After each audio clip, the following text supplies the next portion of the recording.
윤석열 대통령이 은행권에 대해서 질타를 했었죠. 그 기사입니다. 자, 대통령이 말씀하신 게 은행이 돈잔치를 하고 있다고 발언을 하셨는가 봐요. 그래서 뭐 선거 견제안이 나오지 않을까 그런 이야기도 있고요.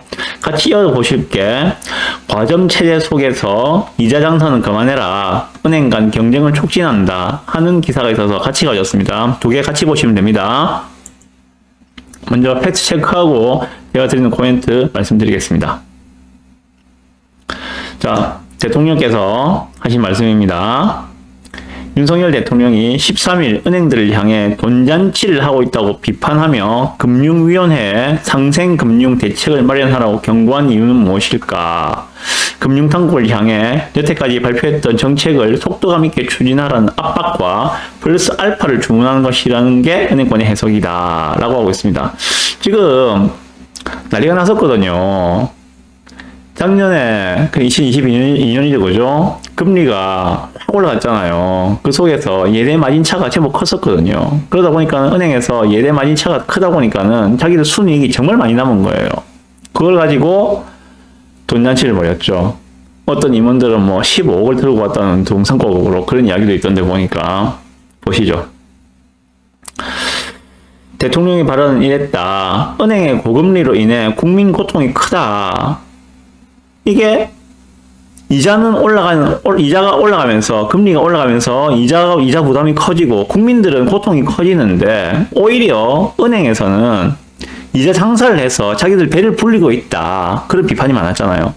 은행은 공공재적 성격이 있으므로 수익을 어려운 국민, 자영업자, 소상공인 등에게 이른바 상생금융 혜택으로 돌아갈 수 있도록 배려하고 향후 금융시장 불안정성에 대비해 충당금을 튼튼하게 쌓는 데 쓰는 것이 적합하다. 은행의 돈잔치로 인해 국민들의 위화감이 생기지 않도록 금융위는 관련 대책을 마련하라 라고 대통령께서 13일날 수석비서관 회의에서 발언을 하셨다고 합니다. 보시면 지난주 발표한 4대 금융지주의 KB, 신한, 하나, 우리 이 4대 금융지주의 작년 당기 순이익만 15조 9천억 달했다. 약 16조죠, 그죠? 그 이자 장사해가지고 은행이 남긴 돈이 16조라는 이야기예요.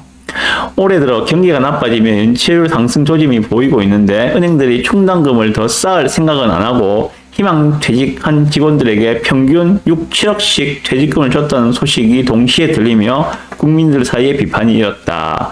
그래서 대통령도 들끓는 여론을 반영해 날을 세운 것이다 라고 하고 있습니다. 대통령이 한마디 하니까 이제 난리가 난 거죠. 그래서 지금 이만큼이나 이자 장사를 해가지고 은행들이 뭐 16조에 가까운 순이익을 남겼고, 그걸 갖다가 뭐 은행은 공공재적 성격이 강하다 해서 뭐 자기들이 뭐 사회 기업 환영을 한다든지 하는 부분들은 정말 조그만 부분밖에 안 되고 대부분들이 뭐 주주에 대한 배당이라든지 그리고 자기들 성과급으로 나눠 가지는 그러한 부분에 대해서 국민들이 많이 비판을 했었고 대통령이 이에 대해서 이야기를 하신 겁니다. 그래서 나온 기사가 이거거든요. 과점 체제 속에서 이자 장사는 그만해라. 은행 간 경쟁을 촉진하겠다 하는 기사입니다.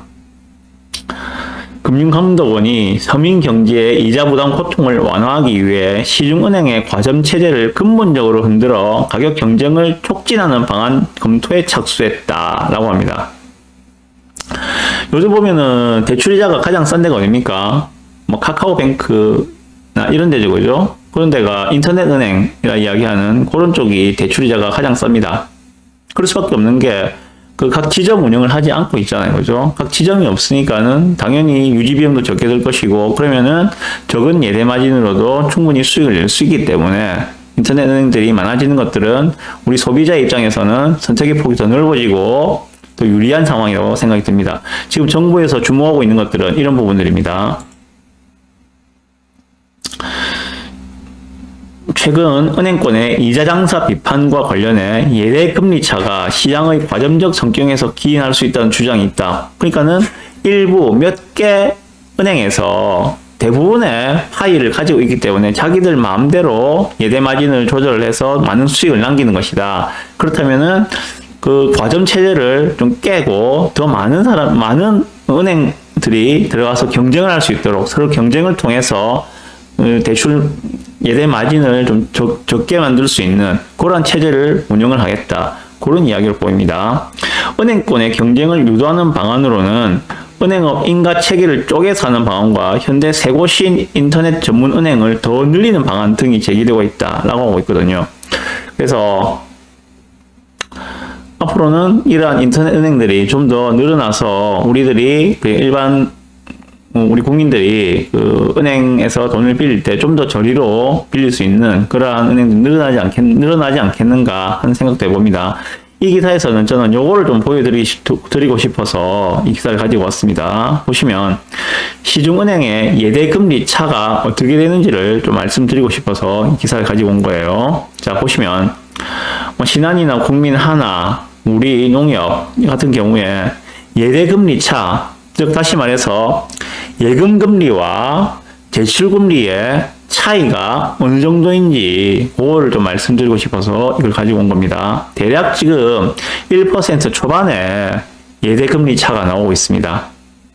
1% 초반 정도의 예대금리 차에도 불구하고 그 예대 마진은 어마어마하게 크다는 거예요. 그래서 제가 드리고 싶은 말씀은 이제 말씀드려보겠습니다. 정부가 지금 주문하고 있는 것은 무엇인가? 과도한 예대 마진을 줄여라. 현재 1% 초반의 예대 마진, 그러니까 예금금리와 대출금리의 차이가 너무 크다. 이것을 더 줄여라. 이 말은 무엇인가? 결국 대출금리가 더 내려올 가능성이 있다고 생각합니다. 현재 지금 대출금리 거의 이제 5% 정도까지 내려왔다고 보셔도 되죠. 일반적으로. 그거보다 더 낮은 데도 있습니다. 일반적으로 5% 정도로 보셔야 되는데, 그거보다 더 내려올 가능성도 있다. 라는 생각이 일단 듭니다. 그리고, 당분간은 이 정부가 이렇게 지금 쪼고 있는데, 당분간은 대출금리가 턱없이 오르는 일은 아마 없지 않겠는가. 다시 말해서 현재 지금 한국의 기준금리는 3.5%입니다. 미국의 현재 기준금리는 4.75%입니다. 1.25% 차이가 나죠. 3월 초, 2월 말 3월 초에 미국의 FOMC가 한 번 더 있습니다. 어저께인가 오늘입니까? 발표된 미국의 CPI 소비자물가 지수는 다시 또 상승한 좀 많이 오른 것으로 나타났다고 하는데, 어쨌든 2월 말 3월 초에 미국 FOMC에서 다시 금리를 올릴 가능성이 높은 것으로 점쳐지고 있습니다. 그러면 약 5% 정도의 금리 상단을 예상할 수가 있겠죠. 그럼 우리나라의 기준금리와 미국의 기준금리는 약 1.5% 차이가 나게 되는 거예요. 이거는 한 달 정도 뒤에 제가 이야기를 하고 있는 겁니다. 자, 그러면은 한국도 다시 또 0.25%를 기준금리를 올릴 가능성도 저는 충분히 있다고 생각합니다. 그래서 한국의 기준금리 상단은 3.75%가 아마 최종 상단으로 작용하지 않을까. 그러나 한국의 기준금리가 그렇게 올라간다고 하더라도 대출금리가 다시 또 꿈틀거려서 올라갈 가능성은 별로 없을 것 같다. 왜? 이러한 이유들 때문에 저는 그렇다고 생각을 합니다.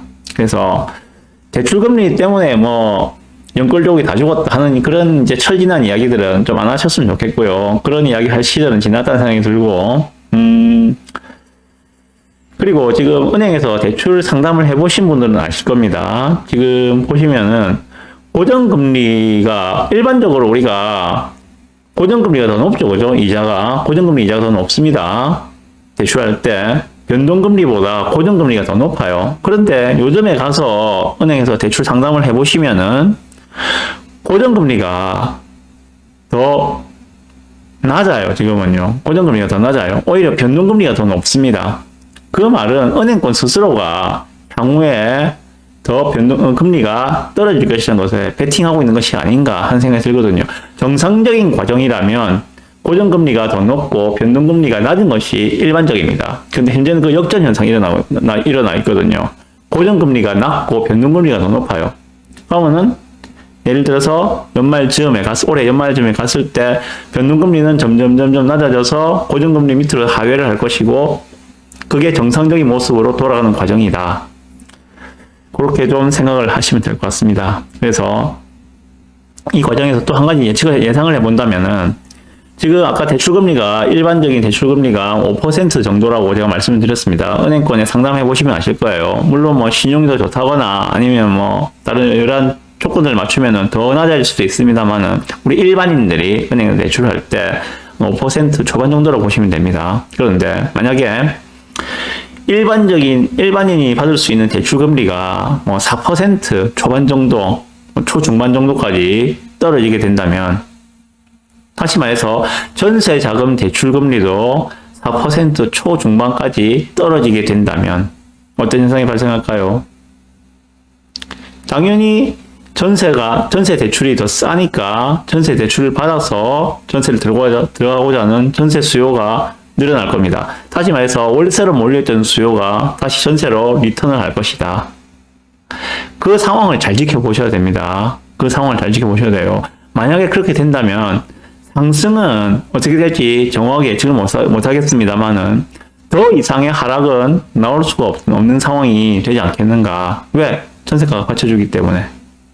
좀 그렇게 생각을 해봅니다. 그리고 올해 하반기쯤 되면 아마 또 그런 기사가 나오지 않을까 예상을 해봅니다. 망상이에요, 저도. 이거는 뉴스에서 이제 더 이상 전세가가 하락하지 않고 더 오른다는 기사가 나오면은 매매가도 분명히 영향을 받을 거라 생각합니다.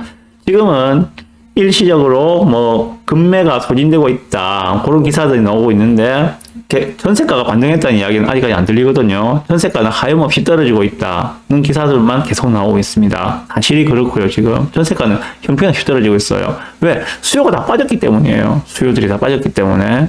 근데 어느 순간 전세가가 다시 반등한다는 기사가 나온다면은 매매가도 분명히 영향을 받을 것이다 라고 생각을 해봅니다.